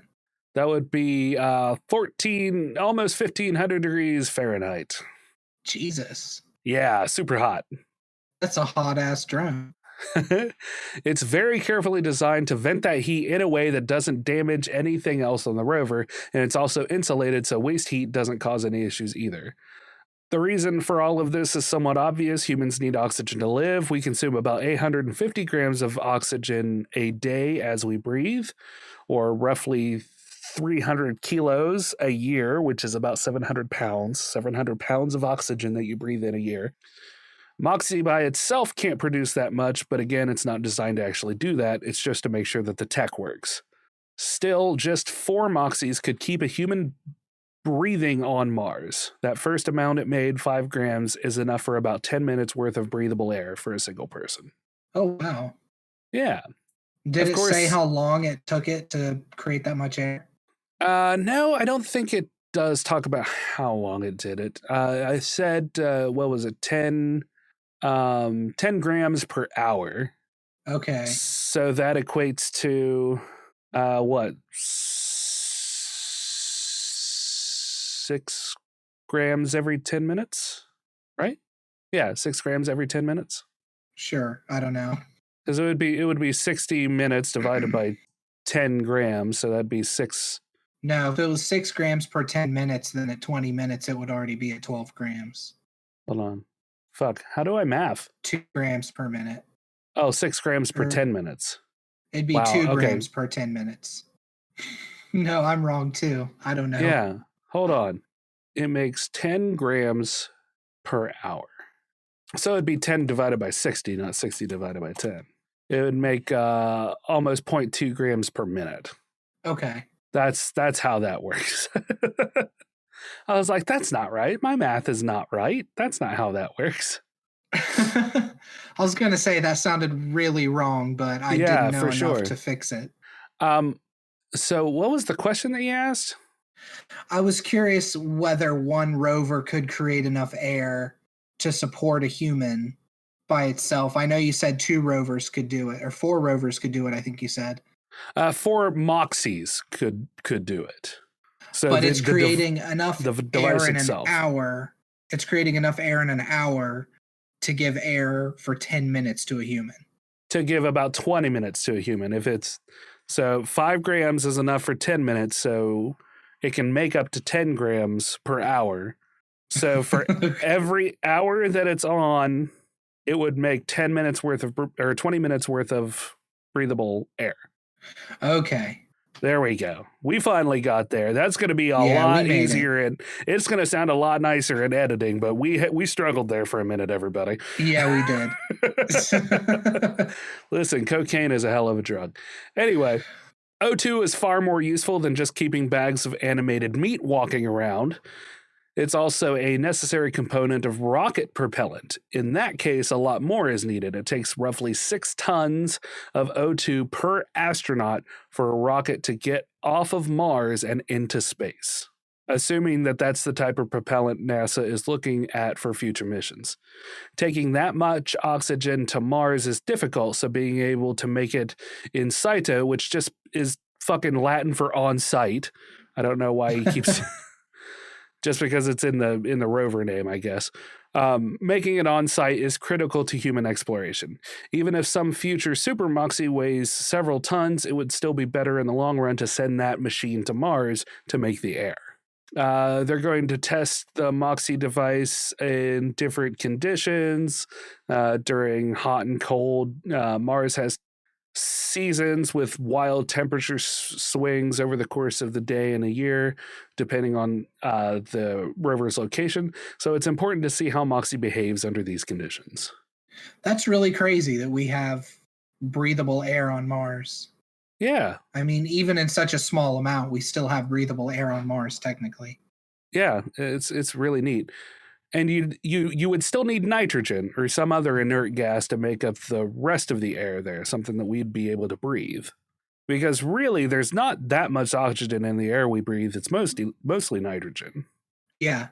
This is another article where they bring the personal pronouns into it. And as I've pointed out before, there's not enough frozen CO2 at the poles on Mars to make a difference in these numbers. Which the numbers that he's quoting are from before, where he talks about using Moxie to terraform Mars with a breathable atmosphere. If you want to check out that little snippet of it, you can go to the article. It'll be linked down in the description below. But the good news is that if and when we put humans on Mars, we don't need them to necessarily be able to walk around in fresh air. They can live in habitats that are above or below ground, which will take a lot less O2 to work. So we don't have to have the whole atmosphere be an oxygen-rich environment. We just need the places where the humans are living to be oxygen-rich. Okay. And that's my space news. That was good space news. Yeah, I thought that one was a pretty good one. Yeah, I like that. Are you familiar with NFTs? I am vaguely familiar with them, but please enlighten me. Non-fungible tokens? Mm-hmm. From what I understand, you're selling the... I guess I don't understand it. You're selling the right to own a piece of art. Like the right to own a piece of digital art. Yes. Well, Kevin Smith is selling his new horror movie, Kilroy Was Here, as an NFT. Okay. So if you buy his movie, if you buy the NFT, you have all rights of distribution for it. So he's basically cutting out the middleman and selling it directly to the consumer. Yeah. Interesting. He's starting his own Jay and Silent Bob's crypto studio. Okay. And he's calling his tokens smoking tokens. Because Kevin Smith is obsessed with smoking weed and nothing else. Yeah, apparently. So yeah, there's not a whole lot to that story. I just thought it was interesting to see where the future of NFTs. I feel like they're going to be a bubble. I feel like it's a bubble that's going to burst at some point. Oh yeah, I mean, I'm sure, just like any of them, really. But there's been a lot of interesting things happening with that. Over on Corridor Digital, they were recently talking with a 3D graphic artist he's probably the person who has sold the most expensive NFT. He's an artist named Beeple. Okay. Have you ever looked up any of his stuff? It's Beeple? Yeah. Yeah, he's got some pretty... I follow him on Instagram. Yeah, he's got some really surrealist, interesting stuff. Yeah. And he does a piece every day and has been doing it for like 13 years. That's insane. Yeah. Where he just sits down, and that's on top of anything else that he might be doing. So he makes sure to do one a day. And I think they interviewed him not too long ago. If you go to the Corridor Crew YouTube channel, which is one of their sub channels, they have a couple of different videos. Artist sells JPEG for $69 million. So we challenged him to an art duel. So one of his pieces sold for $69 million. Wow. His NFT. The video previous to that, he explains what an NFT is and talks about the people that he's partnered with, where they actually send an acrylic encased physical print of the graphic thing on it just replays on a miniature screen. Oh wow. Yeah, it's really interesting for sure. See, but then you're buying something physical. It's well, yes and no. It's just you get a certificate of authenticity, and then that's just an add-on. It's just something. It's basically their way of saying, "Hey, thanks for buying this thing. Here's some things." Because I think he explains it like it was important for us to give something to somebody so they could at least display it, because that's something that people like to do. They like to say, I bought this thing and this is what I paid for. So it's really a way for somebody to say, this is my display piece, instead of just pulling it up on the computer and said, yeah, I bought this piece of art. Yeah, give you something tangible to have to show people. Exactly. Yeah. I'll go ahead and run through the rest of my couple of stories here real fast because I know we're getting close to time. Yep. 2 new Transformers movies are in the works. Okay. So who cares? Kevin, that's it. An Apple lawsuit reveals Epic Games is set to lose $300 million in giving away free games this quarter. Oh, interesting. I love the Epic Games free games. I've never bought a game on there, but I always use it for the free games. Right, for sure. Which is probably what a lot of people do, which is why they're losing money. Yeah, absolutely. There's an RPG that was funded recently called Coyote and Crow. Okay. Did you see this? Huh. It looks awesome. It's a science fiction and fantasy tabletop RPG near future where the Americas were never colonized. And it's created by a team of natives. Interesting. 16,269 backers pledged $1,073,453 to help bring this project to life. The goal was $18,000. Oh, wow. Natives in what sense? Native Americans? Native Americans, yeah, like indigenous peoples. Okay. It looks amazing. I'm going to buy it once it comes out. It's going to be out in November. Yeah. I didn't have the money to kickstart it, but once it comes out in November, I'm definitely going to buy it to check out. I was a little unsure because you're playing native people in the campaign. Uh-huh. So I didn't know how you could do that without not being offensive, like you're automatically going to, start wearing feathered headdresses and stuff. But I mean, be offensive in the sense that you don't understand what the native peoples have gone through and what their culture's like. Yeah. But apparently the book is very good because it's written by indigenous peoples.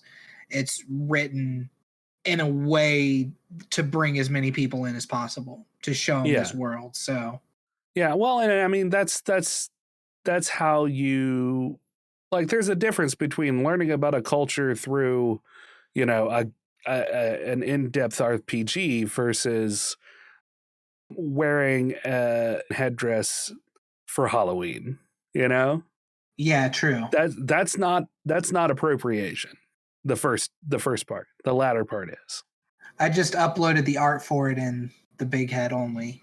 That's what the book looks like in the art style, which I think just looks fucking amazing. Yeah. I'm opening the original so I can. Oh, that's a very small picture. Hold on. Yeah, I found basically the smallest picture possible on accident. You did. Coyote and Crow. Apparently there's a musical group called that as well. It was funded in 45 minutes. Wow, yeah, I just saw the Kickstarter for that. A lot of there are a lot of pictures because I just went over to images on Google. There's a lot of images of this band, which looks like they're primarily 2 white people who are playing stringed instruments, but they're playing like a giant bass banjo. Yeah, or something like that. I'm looking at, oh yeah, the art in that is awesome. Aztec Empire, Dine Republic, Salish Alliance, the Freelands. I'll give you a sample of the character sheet. It looks like it's a 9-stat system. So you have strength, agility, endurance, intelligence, perception, wisdom, spirit, charisma, and will. You've got 3 defense stats: physical, mental, and mystical, and then some general skills to go along with it. Do you have any? Am I stepping on your toes for stuff, or? No, I didn't have a whole lot about how it worked. All I had was the numbers. Okay. The numbers for the Kickstarter? Yes. It says the base rule system is centered around collecting a dice pool, usually around 5 to 7 d12s, and rolling them to determine either success or failure and degree of effect. For example, an 8 might be the number your character needs to attempt to do something, and every 8 or higher they rolled would be a success. The more 8s, the more successful you are. So it looks like it's just a D8 based system. That's interesting. It's something different. Yeah, that's really cool. Well, good on them. You can late pledge, Brandon. Yeah, well, I need money for that. Oh yeah. Well, I guess you're just gonna have to start blowing people. And charging this time? Yeah. Speaking of, oh okay. Oh, I was gonna hit up my final story here. I was gonna say because it's on D&D. Mine's on D&D too. Okay, go ahead. D&D buddies. This one I know for sure was sent by Mumfrey to me. These are some numbers from Roll20 from this past year. Okay. They crossed 8 million users this year. Wow. And they did a breakdown of what games are being played by percentage. And D&D 5th edition, no surprise, came out on top at 52.9% of all games played are D&D 5th edition. Wow. Yeah, 52.9%. I mean, Roll20 supports a lot of different games. Yeah. Followed next by Uncategorized at 14.96%. Call of Cthulhu at 10.3%. Huh. Pathfinder at 3.69%, which surprised me. I figured Pathfinder would be up there higher than Call of Cthulhu. Yeah. And Pathfinder 2 at 1.58%, which is interesting to me that the original Pathfinder is being played by more people than Pathfinder 2 is. Well, and it's interesting to note if people are selecting the right game when they're playing it. Because I think if you don't select a game type that you're playing it in, you can still use a character sheet from the game type that you're playing it. So so the uncategorized, it's what makes me think that, since it's the second most used. It makes me wonder if there is setting, my campaign is in, Call of Cthulhu, but I'm not setting the actual campaign in the application as Call of Cthulhu. I'm just using a Call of Cthulhu character sheet. Oh, okay. I gotcha. Yeah. So I wonder how much of that is a little skewed. But still interesting. D&D 5th edition comes out on top again. Yeah, still blowing it out of the water. Speaking of D&D, Wizards of the Coast D&D studio have begun putting out a blog. So if you go to dnd.wizards.com/D&D studio_blog1, or just search for their blog, the first article is Who We Are and What We Do. Welcome to the first of many design blogs direct from your friends at the Dungeons & Dragons studio. 2020 was an isolating year. It demanded our coworkers across every department twist their processes and communication to suit the pandemic. Our efforts shifted to putting all our mental focus on producing some of the greatest content we've ever released, with more on the way. We're proud of the work you're seeing from us, and now we've gotten a hang of this whole remote thing. We have a little bit more room to just talk. So let's talk. The intent of this space is to give a visible and central voice to the people driving the development of the D&D game. You can expect official, high-level, and somewhat frequent posts to live here. While we're still deciding on an exact cadence, the team is excited to talk more frequently and openly about the incredible projects we've got in the works. Now, we won't spoil too much. After all, a little surprise is good at every table. We want to build a space where we can best explain our philosophies and design approach, direct others when providing clarifications, and just share more about how our stuff gets made. Yeah, I saw that they announced that there's going to be 3 products this year. Mm-hmm. They've got Van Richten's Guide to Ravenloft is coming out, and then they have 2 more unannounced projects. Yeah. The article it gives a brief synopsis. It has several different headlines on it. Who we are and what we do is a main headline. The sub-headlines on it are, what does the studio do? Who is part of the studio? Who decides what D&D products produce? What does 2021 have in store for Dungeons & Dragons, which lists Van Richten's. Candlekeep Mysteries, Baldur's Gate Descent into Avernus. These are some things that have already come out, I believe. Candlekeep Mysteries definitely did. Yes. How long it takes to create a product, how much input does Hasbro have in the product lineup. So it's just a lot of like real kind of generalized FAQs in this initial blog post, but really cool nonetheless. I mean, I don't know if I'll go out of my way to read it myself, but I'm sure there are a lot of people who will. Yeah, I definitely will. My last couple ones, there is a new Modok trailer, which is Hulu original. It looks like it's going to be kind of... the article from Games Radar says, new Modok trailer is Robot Chicken meets the MCU with plenty of killing. I'm pretty much in on that. Yeah, Modok is voiced by Patton Oswalt. It also has Nathan Fillion playing Wonder Man, John Hamm voicing Iron Man, and a lot of different good casting. Yeah, and a lot of different nods and winks to other parts of Modok's career in Marvel. It even has the mystical dragon Fin Fang Foom, rumored to be in the new Shang-Chi movie, showing up as Modok takes it for a joyride. Modok takes Fin Fang Foom for a joyride? Yes, apparently. Okay. Modok is heading to Hulu in the US on May 21st. In the UK, it'll air on the same date on Disney Plus as part of the streamer's Star Range. The streaming services Star Range. That's the one that we had talked about with Bucky, I believe. Oh, okay.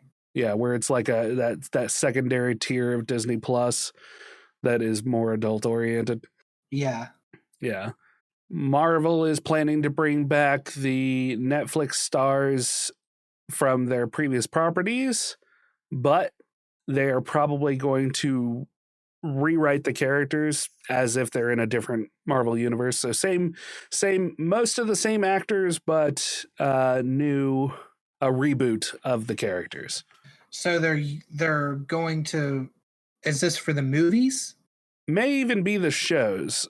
So there are serious rumors that Charlie Cox or Daredevil has already made his MCU movie debut in Spider-Man No Way Home. However, according to that hashtag show, this is just a start. So this whole article is coming from that hashtag show. According to the outlet, several of those Netflix stars have closed deals to play MCU versions of the characters they played on Netflix. THS says that the appearances will be spread across MCU phases 4 and 5. They say Vincent D'Onofrio might make a small appearance in Hawkeye, which just wrapped filming. D'Onofrio will then go on to play a pivotal role in the rumored Echo show starring Alaqua Cox, a character we will first meet in Hawkeye. That's cool that they're mining the Netflix characters or the Netflix actors for characters in the Marvel Universe. Yeah, for sure. In addition to this, THS also says that Barenthal and Kristen Ritter are expected to appear in an upcoming unnamed Disney Plus show. However, when it comes to Luke Cage and Iron Fist, the outlet thinks those roles will be recast if they are used. That's a bummer, because the guy who played Luke Cage did a really good job with it. Yeah. Iron Fist got kind of mixed reviews, if I remember correctly. Yeah, it did. Yeah. None of this is really earth-shattering, as we have been hearing these kinds of rumors for ages. What is new is the fact THS says these are rebooted characters and not the Netflix ones. An example, those Netflix shows must take place in another corner of the multiverse. It slowly became crazy to imagine those Netflix shows as canon when actors kept being used in other MCU roles. It would be weird when Blade turns up and Luke Cage is like, Cottonmouth, you're back from the dead. We've also heard today that Ben Barnes was offered another MCU role outside of his Russo Jigsaw gig in Punisher. So it kind of finishes up with a call to action asking, what do you think? Is this a good idea, a bad idea, or a decent enough compromise if true? I think it's a good idea. Yeah? Yeah. You're okay? Because, I mean, some of those series, like Punisher was really well received. Jessica Jones was really well received, and so was Daredevil. Yeah. So, I mean, all Luke three Cage of those... was too, to a lesser extent. Yeah, yeah.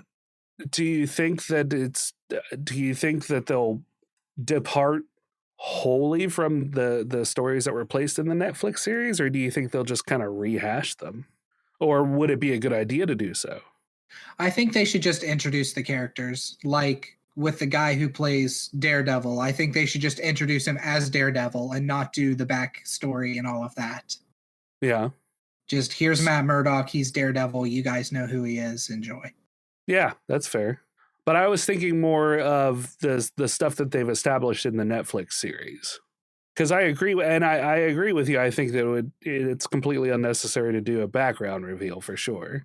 But anything that's come up to the point in the Netflix series, is just no longer exists. Right. I think there's going to be a lot of weird fuckery coming up with the Doctor Strange movie. Oh, yeah? And then the Spider-Man movie, rumored to be set in the Spider-Verse. Uh-huh. I think they're going to be doing a lot of weird alternate timeline stuff lately. You're probably right. I am right. My last story is Cyberpunk 2077 is CD Projekt Red's biggest game ever, despite its disastrous launch. Mm-hmm. The game sold more than 13.7 million copies in 2020. Damn. We already had a pretty good idea that Cyberpunk 2077 has been a major financial success for the studio. On December 9th, one day before the game launched, they announced that it had accrued 8 million pre-orders. One day after the game's release, they said digital pre-orders had recouped all of the game's development and marketing costs. Jesus. And the studio said that the game had sold more than 13 million copies as of December 20th in a memo shared on December 22nd. Cyberpunk 2077 drove massive sales, even though its launch was a huge mess.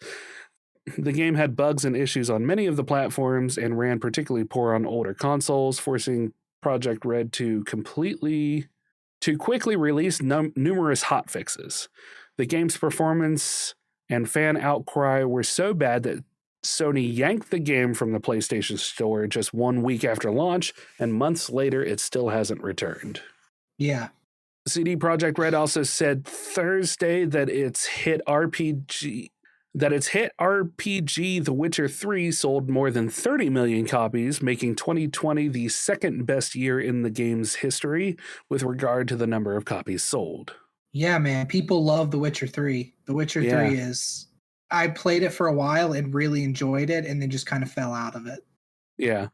It's one of those things, I kind of feel like that's how it is. It's one of those games where it's like, yeah, you're really invested in playing it. And then if something takes your attention away, it might be hard to pull yourself back into it. Yeah, it was. Yeah. So that's it. That's my stories. That's our story podcast. And I'm sticking to it. Another solid episode of Dueling Ogres. Yeah. So if you have any questions or comments or you'd like to hear yourself on air, you can call us at 978-DU-OGRES. That's 978-386-4737. You can also reach us on Twitter. Email us at duelingogres@gmail.com or leave a nice comment like these people. Brandon, I said it wrong. Go. All right. So last episode we just released a few days ago, so we don't have any comments yet. But the episode before that, Sperm in Space, we had a comment from Viscount Terry W. Irvin II, who we didn't see the first time. Uh-huh. You and I both checked and didn't see a comment from him when we recorded our last episode, but apparently it was there. Huh. So sorry, Terry, but he says, again, a fun episode. I am one of the listeners who enjoys the science news / topics discussed. Sometimes you guys go at them in directions the writers of the articles may not have anticipated. Also, Rem, Pawn and Date, which are his 2 newest books, are in the narrator's queue to record and produce. Hopefully in a month or 2, they'll be available in audio. Yeah, that'll be great. We do have a comment on the last episode, but it didn't come from Facebook. Ooh. What? Mumfrey over on Twitter said, okay, so for megawatt comparison, one of the circuits or units that I work in uses around 26 megawatts continuously, so 624 megawatt hours a day to make 350 tons of chlorine, hydrogen, and caustic soda. That's 125% of the juice needed for that EU Earth simulator. Oh, okay. Yeah. So to split all of that stuff to create and combine to make 350 tons of chlorine, hydrogen, and caustic soda, it uses 125% more than the juice needed to run the Earth simulator. That's a ton of energy, regardless. Yeah, that's a shit ton of energy. Yeah. But it's nice to have somebody who works at a plant who can kind of put some numbers to that and help us make sense of it. Yeah, break it down for us. So thank you for the comments, everybody. Yep, we always appreciate them. Don't be afraid to call us out if we miss something. It happens. We're human. Yes, we're human. We are human meat bags. Yeah, I don't have any electronic parts inside of me. I said I didn't.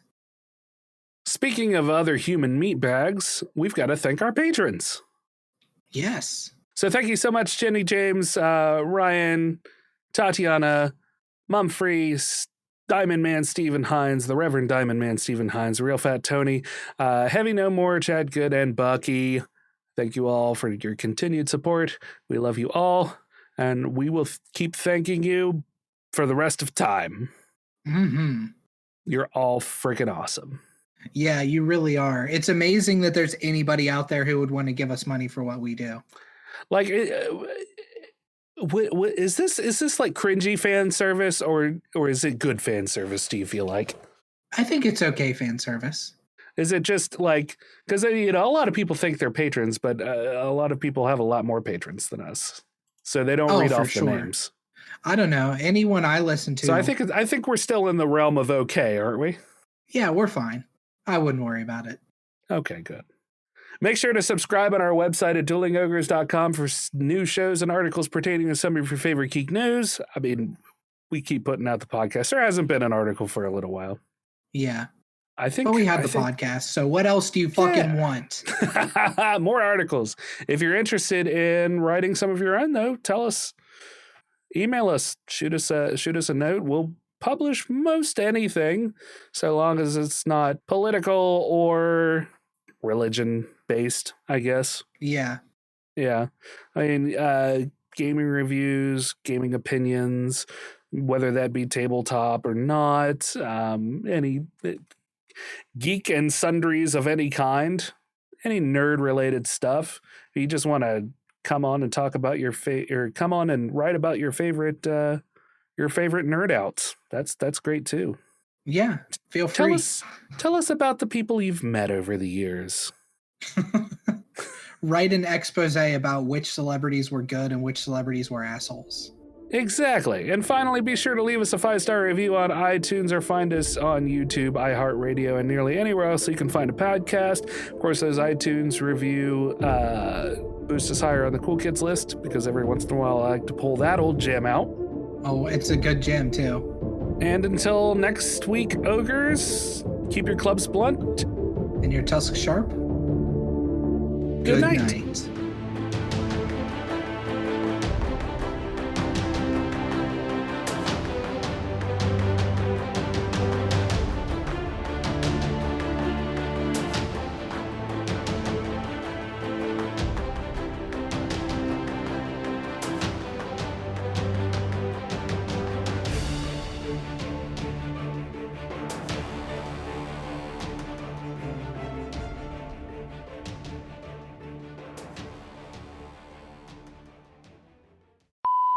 All right, recording has started.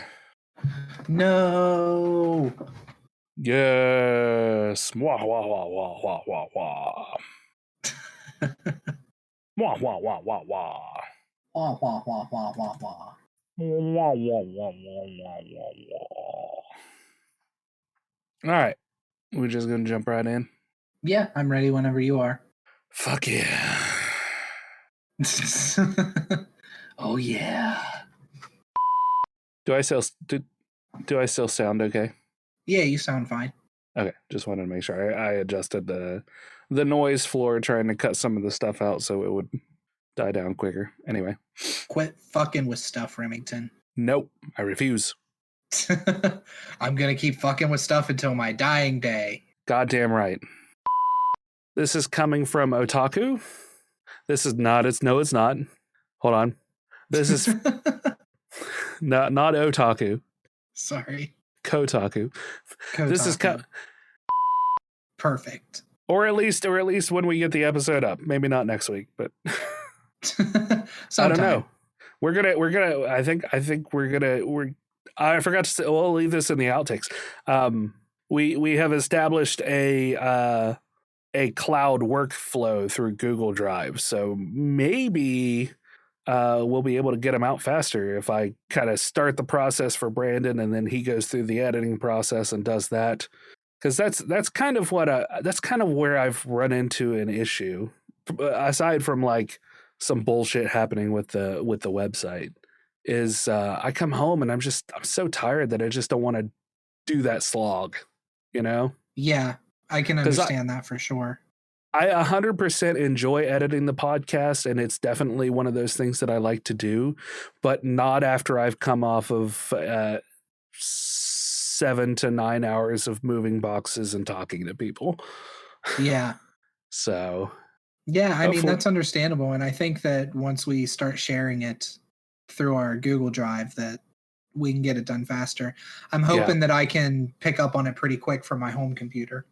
Yeah, I think you'll be all right. So hopefully you guys can look forward. We maybe actually be able to start putting them out a little bit faster, especially once Brandon learns the eccentricities of doing it on his own computer. We tried to move as much as we possibly could over in regard to like the program we'll use is Reaper, so it's really powerful, and you can export a lot of the settings, but there's always a few hiccups when you do something like that. So there's always hiccups everywhere, constantly, all the time, forever. Yeah. Fun fact, if you eat like a tablespoon of peanut butter, it immediately gets rid of hiccups. Oh, really? Yeah. Huh. I would not have believed it, except Ginger, every time I'd get the hiccups, Ginger would be like, just eat some peanut butter. And I was like, wives' tale, you know? Yeah. And then I did it because I had a particularly bad set of hiccups and they were just gone. And I was like, you're fucking kidding me. By God. By God. All right, everybody. Thanks for listening. If you made it through the outtakes, you're a champ. You're a real champ. You're a real gem. Yeah. Bye. Bye.